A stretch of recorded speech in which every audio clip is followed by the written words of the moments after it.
December 16th, 1944. The Ardennes Forest erupts in fire and steel as 250,000 German soldiers pour through American lines in what will become Hitler's last desperate gamble in the West. Within 48 hours, the entire Allied command structure is scrambling to contain a breakthrough that threatens to split the British and American armies in half, recapture Antwerp, and potentially change the course of the war. At Supreme Headquarters, Allied Expeditionary Force in Versailles, General Dwight Eisenhower stares at maps showing a bulge pushing 30 miles into American positions. He needs reserves, and he needs them now. There's only one formation immediately available, resting and refitting after 2 months of continuous combat in Holland. The 101st Airborne Division, America's elite paratroopers, undermanned and under-equipped, but the only unit that can reach the critical road junction at Bastogne before the Germans do.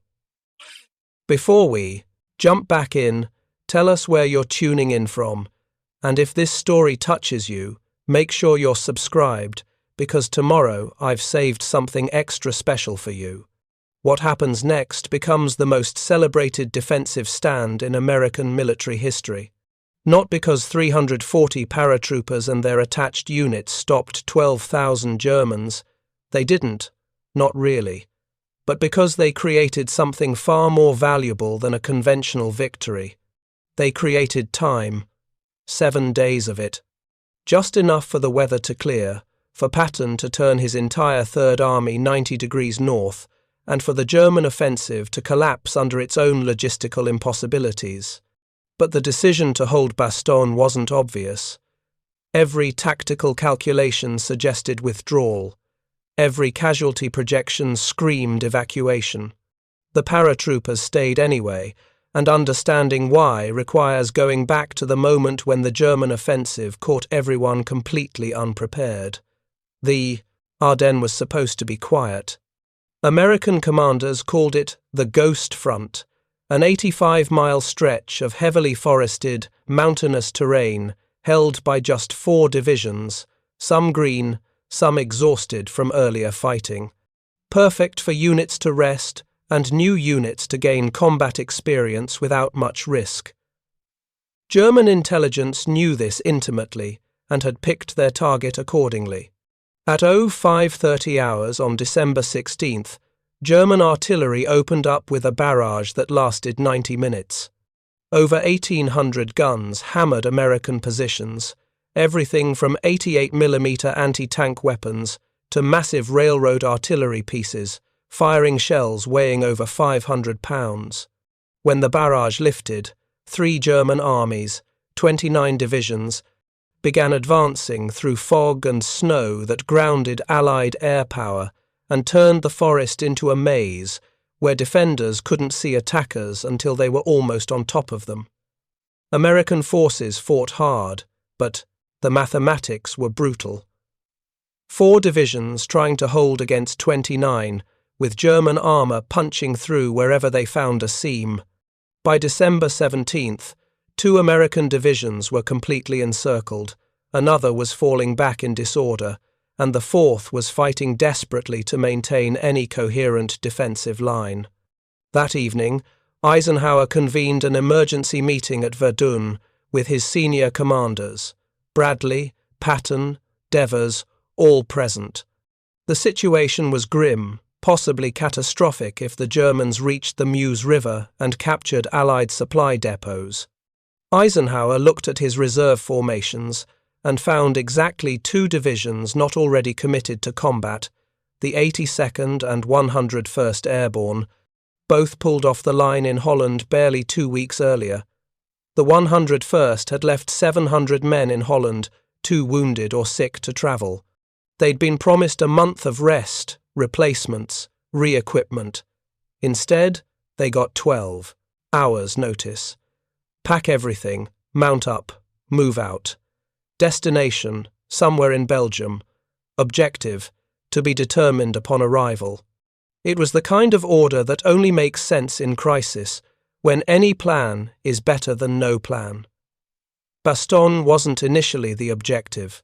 Division Commander Major General Maxwell Taylor was in Washington for meetings. His acting commander, Brigadier General Anthony McAuliffe, received orders to move toward the town of Vermont, northeast of Bastogne. But as the division's lead elements rolled through Belgian roads in open trucks, the situation deteriorated faster than anyone had anticipated. German spearheads were already past Bastogne, racing west.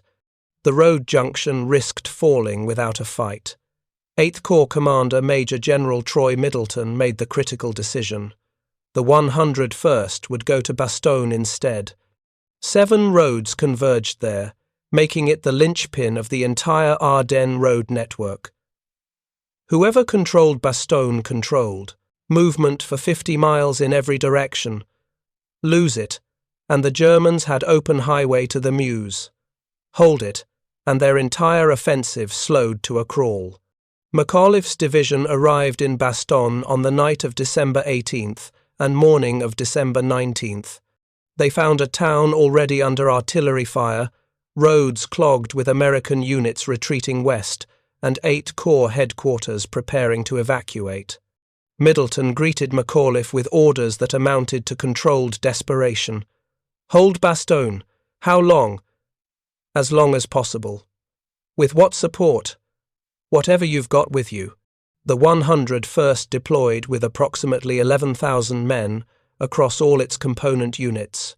3 parachute infantry regiments, the 501st, 502nd, and 506th, the 327th Glider Infantry, 4 artillery battalions, combat engineers, medics, support personnel.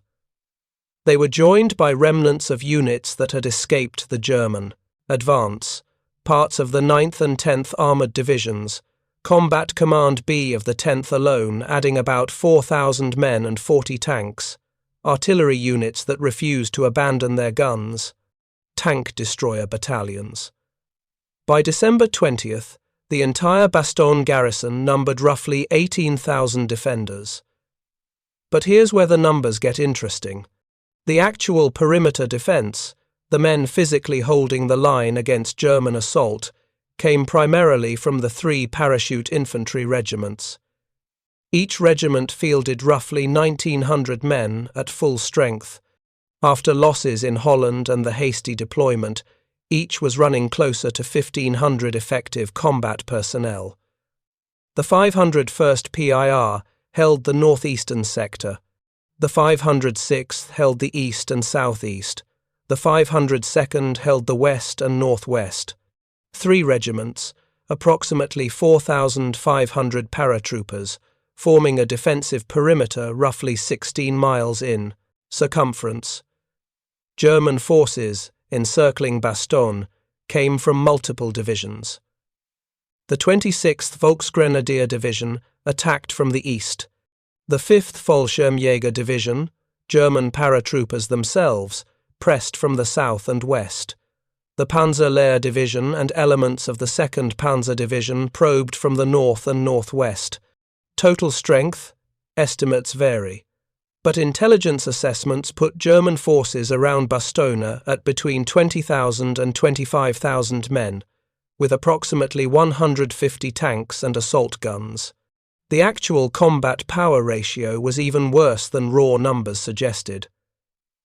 The German divisions were at or near full strength, recently refitted specifically for the Ardennes offensive. The 101st was under strength and low on everything: ammunition, medical supplies, winter clothing, food.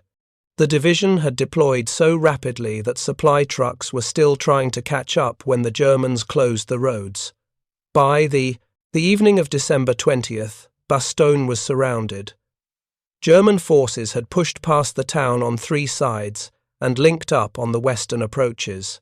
The last road west, the one to Neufchâteau, came under direct fire that afternoon. An artillery observer watched German infantry cutting the highway and radioed headquarters. The trap was closing. Within hours, it would be complete. McAuliffe faced a decision that would define his career and the division's legacy. Every rational tactical consideration argued for attempting a breakout while German positions were still forming. The longer they waited, the stronger the encirclement became. The Germans could bring up more troops, position artillery, establish killing zones on all potential breakout routes. Military doctrine was clear: avoid encirclement.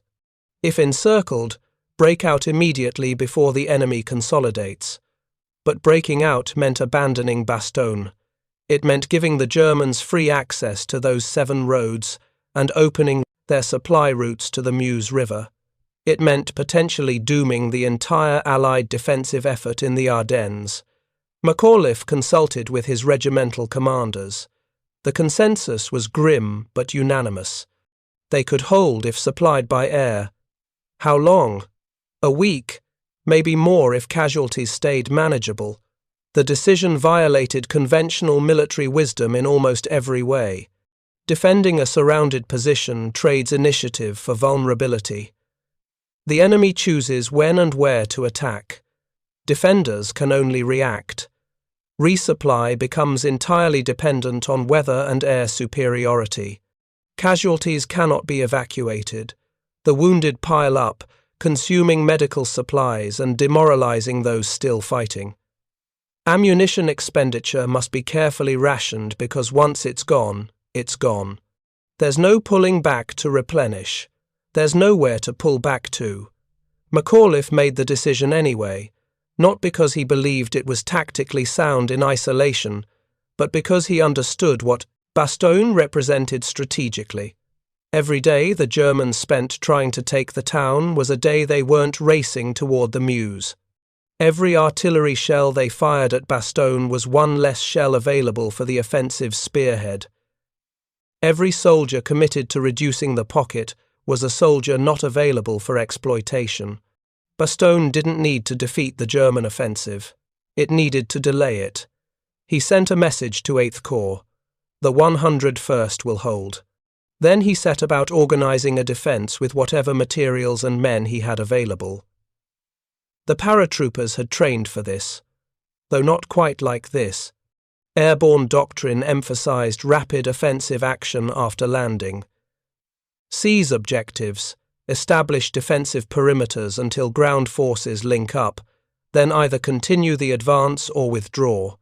Nobody had seriously considered defending a surrounded position for a week against overwhelming force. But paratroopers adapted faster than conventional infantry units, partly because adaptation was built into their culture. Every combat jump began with some level of chaos. Equipment scattered, units intermixed, plans immediately obsolete upon landing. Airborne soldiers expected confusion and trained to operate independently when necessary. That mindset proved invaluable in Bastogne's fluid defensive situation. The perimeter took shape through December 20th and 21st. Engineers laid minefields on likely approach routes. Artillery forward observers positioned themselves with sight lines covering all major roads. Infantry dug fighting positions in frozen ground that resisted shovels and pickaxes.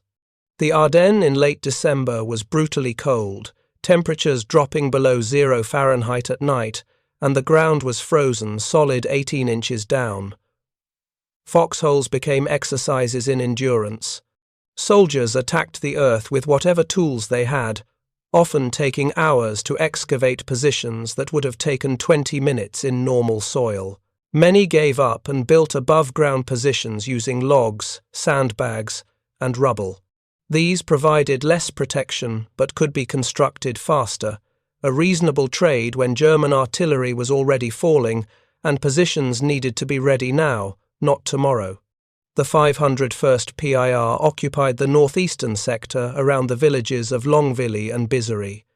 Their line bent slightly inward, following terrain that provided natural defensive advantages. Small streams, tree lines, and slight elevation changes that meant the difference between good fields of fire and dead ground where attackers could approach unseen. Colonel Julian Ewell, commanding the 501st, placed his strongest company at Bizery, recognizing it as the most likely avenue for German armor. The 506th PIR held the eastern and southeastern approaches, the most exposed sector because it faced the 26th Volksgrenadier Division's main axis of advance. Colonel Robert Sink, the 506th's commander, had less than 1,400 men to cover nearly 6 miles of perimeter. The mathematics were impossible. Standard doctrine called for roughly 1 rifle company per 1,000 yards of defensive front. Sink had 4 understrength companies to cover 6,000 yards. The defense became a series of strong points with gaps between them, hoping German probes would hit the strong points rather than find the gaps. The 502nd PIR covered the western and northwestern sectors, facing German forces that had already pushed past Bastogne and were now trying to fight their way back in from the opposite direction. Lieutenant Colonel Steve Chapuis, commanding the 502nd, had the advantage of terrain.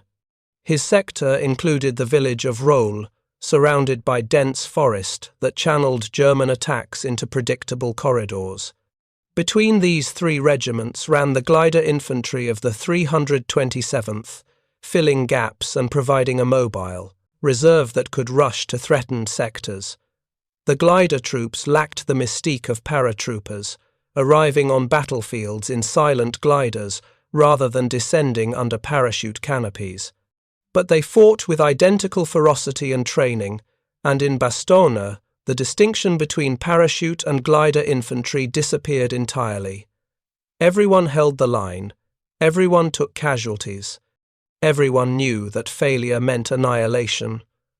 Artillery proved to be the garrison's most valuable asset. The 4 battalions of the 327th Glider Field Artillery, 463rd Parachute Field Artillery, and attached corps artillery units had managed to establish positions before the encirclement closed. They deployed roughly 60 guns, mostly 75mm pack howitzers and 105mm howitzers. Not overwhelming firepower, but carefully rationed and expertly employed, enough to break up German attacks before they reached American lines. The problem was ammunition. Each howitzer had arrived with a basic load, maybe 200 rounds per gun.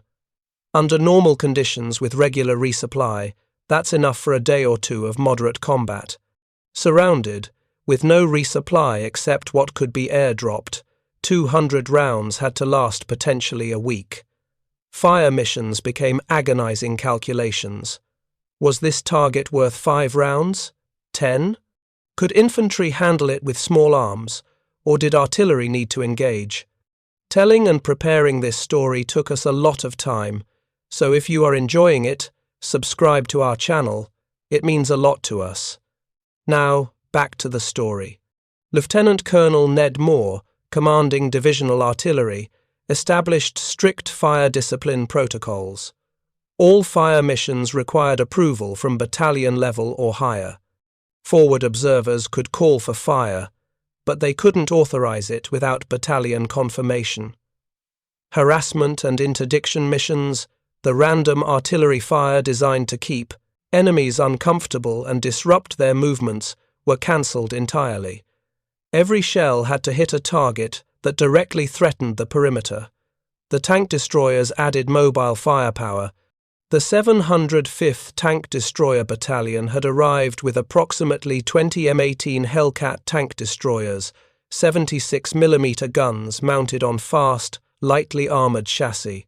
The M18 could knock out any German tank it hit, but its thin armour meant it couldn't survive return fire. Hellcat doctrine emphasised shoot and scoot. Fire from concealed positions, score a kill, then relocate before enemy artillery could respond. In Bastogne's compressed perimeter, shoot and scoot became shoot and pray. There wasn't enough room to relocate far, and German observers had sight lines on most of the town. Tank destroyer crews learned to fire, then immediately back into buildings or behind rubble piles, using urban terrain as improvised armour. Survival became a matter of finding the next position faster than German gunners could traverse their weapons. Combat engineers from the 326th Airborne Engineer Battalion found themselves fighting as infantry more often than conducting engineering missions. They'd laid minefields on the perimeter's outer approaches, cratered key roads to slow German armour, and rigged demolitions on bridges that might become invasion routes. Once those tasks were complete, they picked up rifles and manned defensive positions like everyone else. In a surrounded garrison, there are no rear area troops. Everyone holds the line. Medical personnel faced impossible situations from the beginning. The 101st's medical detachment had deployed with enough supplies to handle routine injuries and moderate combat for a division-sized unit under normal conditions.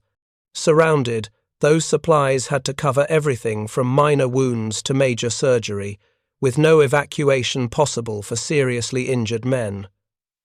The division, surgeon, Lieutenant Colonel David Gold, established an aid station in the Heinz barracks in downtown Bastogne and watched it fill with wounded within 48 hours. Triage took on darker meanings. Gold and his medical staff performed battlefield surgery with limited anesthesia, sterilized instruments by boiling them in snowmelt, and used bedsheets torn into strips for bandages when medical gauze ran out. Men with minor wounds stayed with their units. Men with serious wounds got patched up enough to survive and then sent back to the line if they could still hold a rifle. Men with catastrophic wounds received morphine and comfort because there weren't resources to save them. The psychological weight on medical staff became as heavy as the physical burden. In conventional warfare, seriously wounded soldiers get evacuated to field hospitals behind the lines. Everyone knows that serious wounds mean leaving the battlefield, painful and traumatic, but survivable. In Bastogne, serious. Wounds meant staying in a crowded aid station, listening to artillery impacts, wondering if the next shell would hit the building. Survival depended entirely on whether relief arrived before infection, shock, or blood loss finished what German weapons had started. The first major German assault came on December 21st, a probing attack against the 506th PIR's positions near Warden. 2 companies of Panzer Grenadiers, German mechanized infantry, supported by half a dozen Panzer IV tanks, pushed up the main road from the southeast. They'd expected light resistance, American units still retreating, disorganized and demoralized. Instead, they walked into prepared positions manned by paratroopers who'd spent the previous day zeroing their weapons and laying interlocking fields of fire. The engagement lasted less than 2 hours. American artillery, carefully hoarded until this moment, dropped a box barrage around the German advance, severing the infantry from their supporting tanks. Tank destroyers knocked out 3 panzers from concealed positions in Warden's outskirts. Parachute infantry let the remaining Panzer Grenadiers close to within 100 yards before opening up with everything they had: machine guns, rifles, bazookas, grenades. The Germans broke and fell back, leaving perhaps 80 dead on the approaches to Warden. Colonel Sink watched the retreating Germans and knew the real attacks would come next. The probe had tested American strength and found it substantial. German commanders would now commit heavier forces, more tanks, more artillery, better coordination. The question wasn't whether they'd try again. The question was whether the 506th had enough ammunition to stop them when they did. December 22nd dawned clear and cold, the first good weather since the offensive began. Clear weather meant Allied aircraft could finally fly, but it also meant German artillery observers had perfect visibility. The bombardment started at 0800 hours and continued intermittently throughout the day. German gunners walked shells through Bastogne's streets, systematically targeting anything that looked like a command post, aid station, or supply dump. The paratroopers learned to recognize the sound of incoming rounds. The high whistle meant high explosive shells passing overhead, probably targeting the town center. The lower roar meant shells on a flatter trajectory, aimed at front-line positions. And the distinctive freight train rumble meant Nebelwerfer rockets, Germany's multi-barrel rocket launchers that fired 6 rockets in rapid succession. Nebelwerfers were inaccurate, and their explosive power was less than conventional artillery, but the psychological impact of 6 rockets shrieking out of the sky in 10 seconds was substantial. That same morning, German commanders sent an ultimatum. A delegation under white flag approached American lines with a message for the garrison. Commander, surrender honorably or face annihilation. The message cited the hopelessness of continued resistance, the suffering of the wounded, the futility of expecting relief. It offered honorable treatment as prisoners of war under Geneva Convention protections. It threatened total destruction if the offer was rejected. McAuliffe read the message and responded with a single word that would define his place in military history. Nuts. When the German officers expressed confusion at the colloquial American English, the translating officer explained it meant, "Go to hell." The delegation returned to German lines with the response, and McAuliffe issued orders that every man in the garrison should know about the surrender demand and his reply. Morale, already strained, needed something to rally around. Nuts became that something. The propaganda value was immense, though that wasn't McAuliffe's intention. He'd simply expressed what everyone in the perimeter already felt. They were paratroopers, elite troops who jumped into Normandy and Holland, fought through 2 months of continuous combat, and been thrown into this desperate situation with barely any notice. Surrender wasn't in their vocabulary. They'd hold until relieved or die trying, but they weren't surrendering to anyone. The weather clearing on December 22nd brought the first air resupply mission. C-47, transport aircraft from the IX Troop Carrier Command, flew from bases in France, loaded with ammunition, medical supplies, and food. The drop zone was Bastogne itself, an urban area surrounded by German anti-aircraft guns. Pilots had to fly low and slow over the town, make their drops within a roughly 1 square mile area, then escape through curtains of flak fire from every direction. The first mission delivered 75 tons of supplies. Not enough, but enough to continue the defense another day. Ammunition crates floated down on multicolored parachutes, some landing inside the perimeter, others drifting into German positions or neutral ground between the lines. Recovery teams braved artillery and sniper fire to retrieve every container they could reach. 1 bundle of 75mm howitzer ammunition landed in the basement of a destroyed building, requiring engineers to excavate it under sporadic German fire. They recovered all 60 rounds because every shell mattered. Resupply drops continued daily when weather permitted, but the quantities never matched the consumption rate. Artillery units rationed fire to 10 rounds per gun per day, less than a conventional engagement would expend in an hour. Rifle companies restricted automatic weapons fire to confirmed targets only. No suppressive fire, no harassment, no shooting at movement or suspicious positions. If you couldn't positively identify an enemy soldier, you didn't shoot. Ammunition discipline became a survival skill. The Christmas season approached with grim irony. American soldiers dug deeper into frozen earth, trying to survive in conditions that would have been considered inhumane in peacetime. Temperatures at night dropped to 15 below 0 Fahrenheit. Men without proper winter clothing, and most of the 100 first lacked winter gear due to the hasty deployment, suffered from frostbite and exposure. The division surgeon estimated that 10% of the garrison had frostbite injuries by December 23rd, ranging from superficial to serious cases requiring amputation. Food became another scarce commodity. The garrison had deployed with perhaps 3 days of combat rations. Airdrops included food, but never enough. Soldiers ate 1 meal per day, sometimes less. They melted snow for drinking water because water supplies in Bastogne had been damaged by shelling. They scavenged abandoned Belgian homes for anything edible, finding occasional potatoes, preserves, or overlooked supplies. Hunger wasn't immediately life-threatening, but it sapped energy and made the cold feel worse.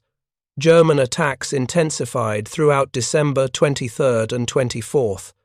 The 26th Volksgrenadier Division launched a major assault against the 501st PIR's positions at Versailles, committing an entire regiment supported by tanks. The attack came at dawn, German infantry emerging from morning fog, advancing in textbook formations that would have worked perfectly against disorganized defenders. Instead, they found paratroopers who'd been expecting them, who'd calculated fields of fire during daylight and set range stakes so they could aim in darkness. The firefight lasted 4 hours. German infantry pushed to within 50 yards of American positions before massed rifle fire stopped them. Panzers tried to flank through a tree line and drove into a minefield that disabled 2 tanks and forced the others to withdraw. American artillery, firing precious rounds only when absolutely necessary, dropped shells on German assembly areas behind the main assault, disrupting follow-on forces before they could reinforce the attack. The Germans fell back at 1000 hours, leaving over 200 casualties on the frozen ground. The 501st had held, but at a cost. 2 platoons were effectively destroyed, reduced to squad strength. Ammunition expenditure had been massive by the garrison standards. The battalion commanding officer estimated they'd fired 3 days' worth of rationed ammunition in 4 hours. It couldn't continue at this pace. Either the attacks had to slack off, or relief had to arrive soon. Otherwise, they'd be fighting with bayonets and rocks. December 24th brought the heaviest bombardment yet. German artillery pounded Bastogne with sustained fire that demolished buildings, cratered streets, and set fires that the garrison lacked resources to extinguish effectively. The town's civilian population, roughly 3,000 people who'd been unable or unwilling to evacuate, sheltered in cellars and suffered alongside the soldiers. Medical staff treated civilian casualties when possible, but military wounded took priority. The brutal calculus of triage applied to everyone. That evening, in positions across the perimeter, paratroopers prepared for another night of brutal, cold, and sporadic German probes.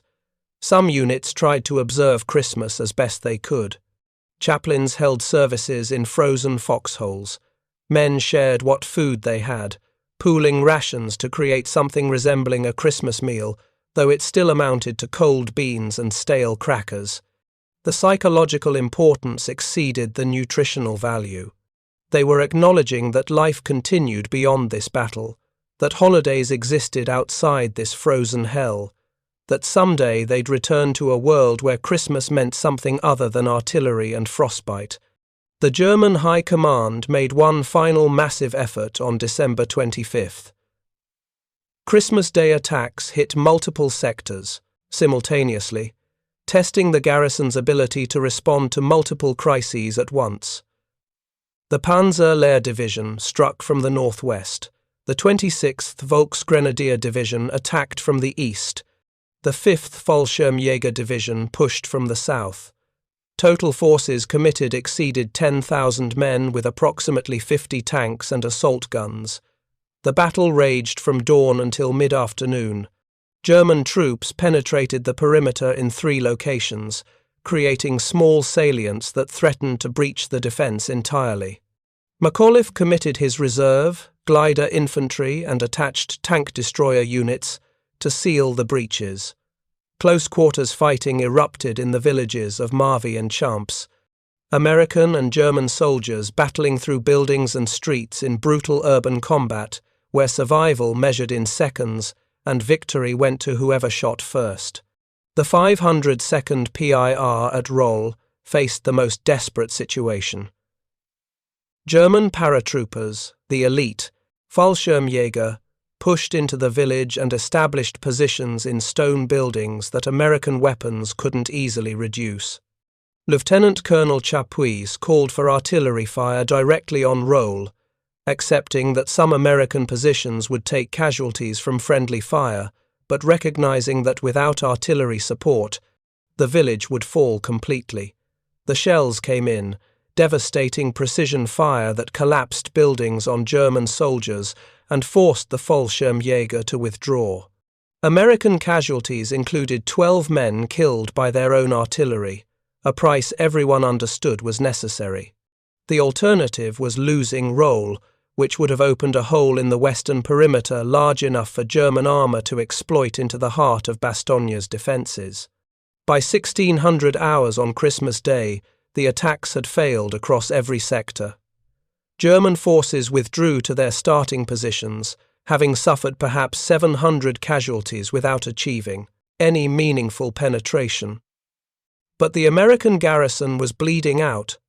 Casualty reports showed over 300 men killed, 900 wounded, and hundreds more with frostbite injuries that reduced their combat effectiveness. Ammunition stocks had dropped below critical levels. Artillery units reported fewer than 30 rounds per gun remaining. Some rifle companies were down to 10 rounds per man. That night, knowing the situation was approaching collapse, McAuliffe sent a message to 8th Corps headquarters, now relocated to Neufchâteau, beyond German encirclement. The message was brief and brutally honest. Bastogne can hold one more day, possibly two with air resupply. Without relief, garrison will be overrun. Ammunition critical. Medical supplies exhausted. Estimate 50% effective combat strength remaining. Unknown to the defenders freezing in their foxholes, relief was already coming. General George Patton had performed what military historians still consider one of the most impressive manoeuvres of the entire war. He'd taken his entire Third Army, over 250,000 men spread across a 100-mile front facing east, and turned them 90 degrees north in less than 72 hours. The logistics alone were staggering. Divisions had to disengage from their current operations, move north through winter weather on congested roads, reorient their supply lines, and attack immediately upon arrival without pause for reconnaissance or preparation. Patton's 4th Armoured Division led the relief effort, driving north through villages still held by German rear guards, fighting running battles against Volksgrenadier units trying to delay the advance. The terrain favoured defenders. The Ardennes is heavily forested with few good roads, many of which run through narrow valleys overlooked by high ground. German defenders positioned anti-tank guns on ridges, forced American armour to deploy and assault prepared positions, then fell back to the next defensive line and repeated the process. The 4th Armoured covered 30 miles in 3 days of continuous combat, an average advance rate of barely 10 miles per day. In open terrain, under good conditions, armour could cover that distance in an hour. In the Ardennes, against determined resistance, every mile cost casualties and consumed fuel and ammunition. But Patton pushed relentlessly because he knew Bastogne was measuring its survival in days, possibly hours. December 26th dawned with fog again, grounding air support and limiting visibility. German forces prepared for another major assault, concentrating forces for what they believed would be the final attack that would overwhelm the weakened garrison. Intelligence indicated the Americans were nearly finished, low on ammunition, heavy casualties, no prospect of relief. One more push, and Bastogne would fall. The attack began at 0900 hours, hitting the southern perimeter held by remnants of the 506th PIR and attached units. German tanks led the assault, smashing through defensive positions that lacked the anti-tank weapons to stop them. American bazookas, effective at close range, couldn't penetrate frontal armour of Panzer IV tanks from distances exceeding 100 yards.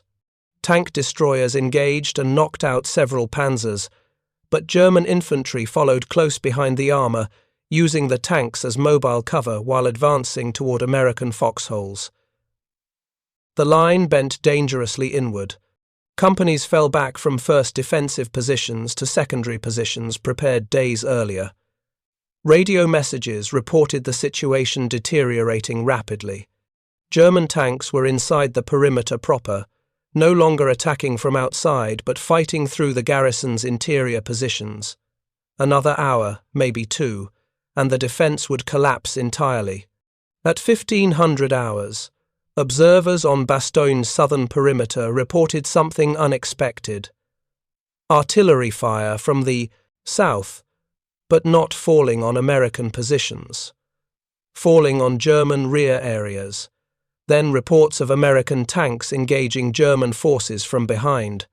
Patton's 4th Armored Division had broken through, smashing into the German units besieging Bastogne's southern approaches and collapsing the encirclement. The siege wasn't over immediately. German forces still surrounded Bastogne on 3 sides, and they'd continue attacking for another 2 weeks, trying to cut the narrow corridor Patton had opened, but the critical moment had passed. Supplies could flow in, wounded could be evacuated, reinforcements could arrive. The garrison had held for 7 days, exactly as long as it needed to. Exactly as long as McAuliffe had promised when he decided to stay and fight. The final casualty figures tell the story in numbers that don't fully capture the human cost.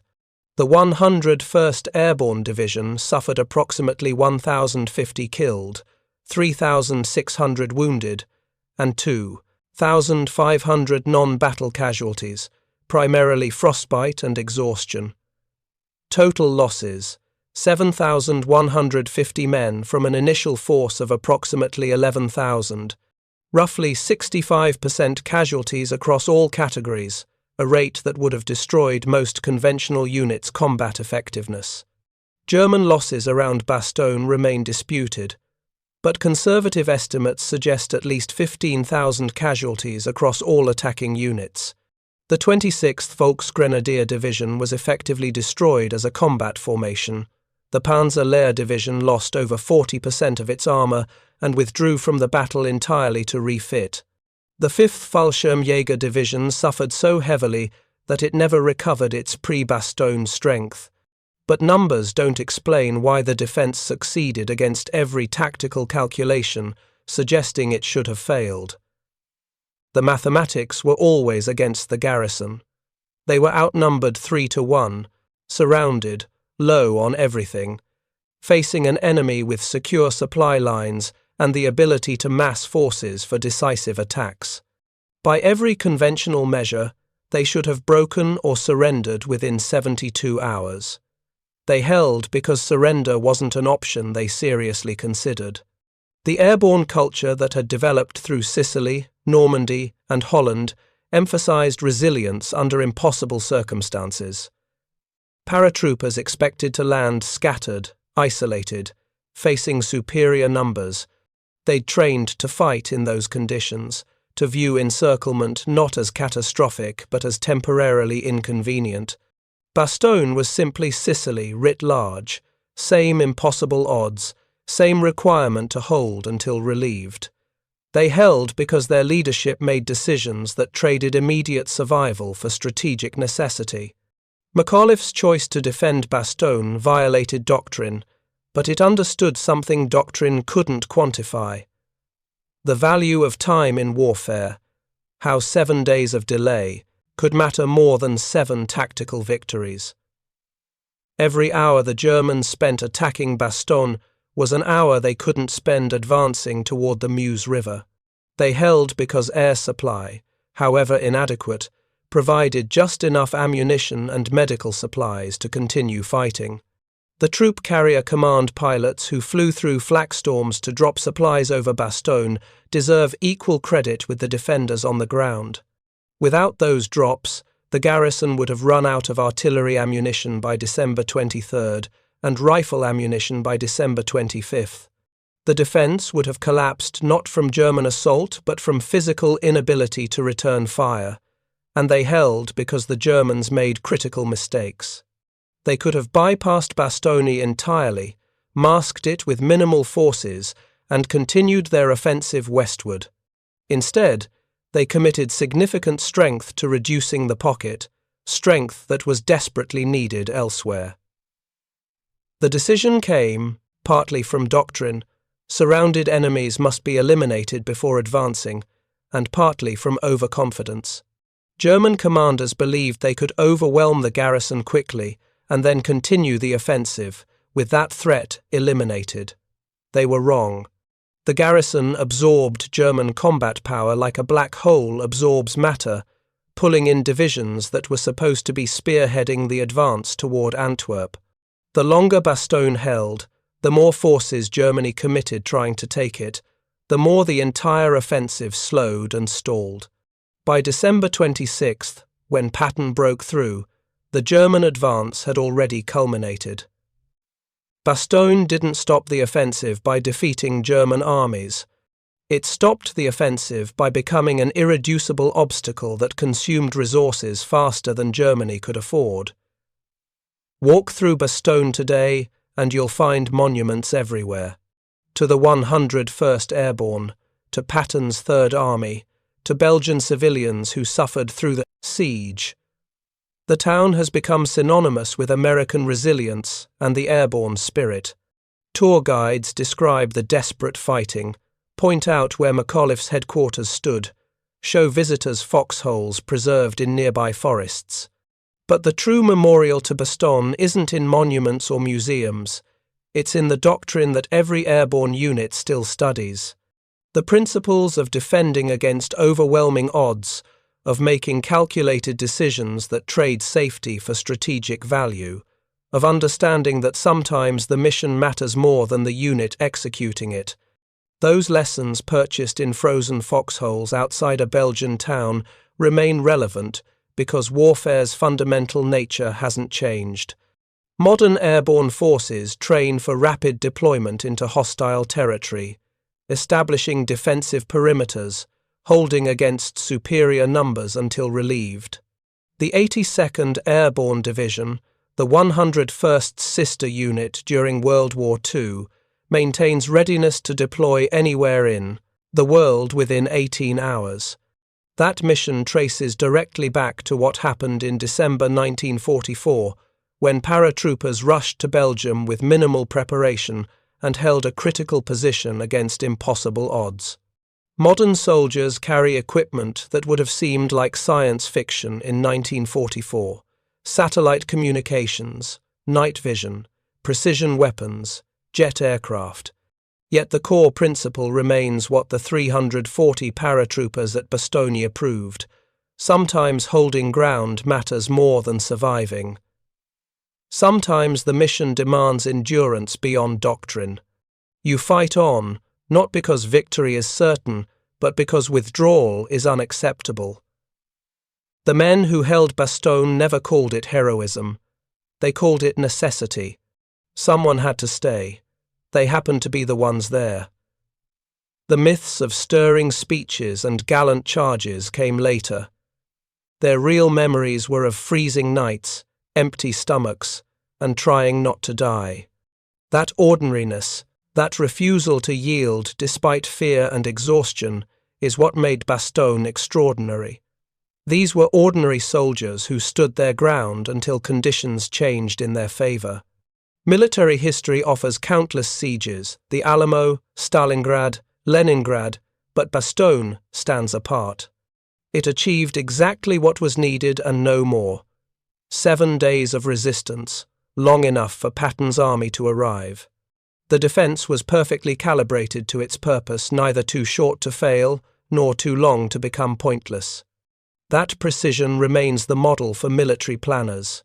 Apply only the force required, accept only the losses necessary, and hold only as long as it matters. When the 101st Airborne returned to France, their promised rest was brief. Elite units rarely rest for long. They are always needed elsewhere. But every survivor carried Bastogne forever, some with pride, others with guilt or trauma. After enduring frozen foxholes and artillery bombardments, civilian, Hardships seemed trivial. The experience shaped how they viewed the rest of their lives and the world they had helped save. Bastogne's lessons extended to both sides. German Volksgrenadiers and Fallschirmjäger suffered terribly, attacking again and again across snow-covered fields. Many later admitted that Bastogne convinced them the war was lost, not because of the tactical outcome, but because of what it symbolized. If Germany could not crush one surrounded American division, how could it defeat the entire Allied force pressing toward the Reich? The psychological defeat outweighed the tactical one. That legacy carried into the Cold War. Rapid deployment doctrines, airborne operations, and air assault strategies all echoed the Bastogne model. Light infantry moving fast to seize key ground and hold until heavier forces arrive. The 101st Airborne evolved from parachute infantry into air assault troops, but their mission stayed the same: deploy, hold, endure. December 1944 proved that determined defenders with clear purpose can resist overwhelming odds long enough to matter. The paratroopers at Bastogne didn't know they were writing doctrine. They thought they were surviving until relief came. In doing so, they revealed the cruel logic of war. Effectiveness outweighs comfort, endurance outweighs elegance, and the side that makes the fewer mistakes prevails. The Americans stayed and held. The Germans stopped to take what they could not capture. In that difference lay the turning point of the Ardennes and one of the defining lessons of modern warfare. Up next, we have two more incredible stories that are waiting for you. Just click the image you want to watch, and it will take you there. If you enjoyed this video, make sure to subscribe. It would mean a lot.